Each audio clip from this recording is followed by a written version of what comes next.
casse tout. Et je me dis, ah, il y a ni le E ni le A.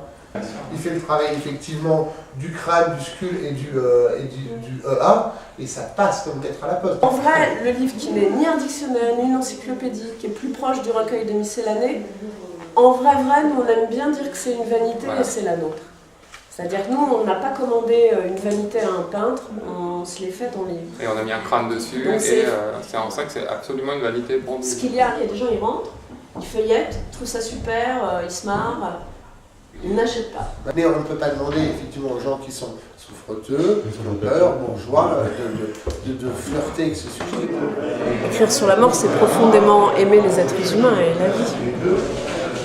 Ah, ça c'est très beau. J'ai appris à... J'allais dire j'ai appris à aimer la mort. Mais j'ai appris l'importance d'embrasser un mort.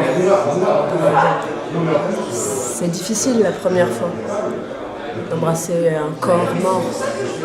Moi, ça m'a appris que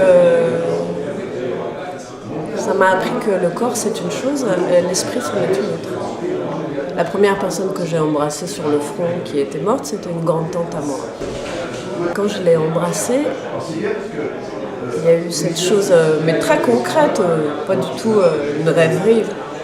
J'ai trouvé qu'elle était lourde, comme si le corps pesait comme de la pierre. Et je me suis dit, mais en vie, il y a un être humain, c'est pas comme ça. Donc il n'y a pas qu'un corps dans un être humain. Il y a autre chose qui lui donne beaucoup de légèreté. Voilà, ça c'est la vie. Et c'est invisible.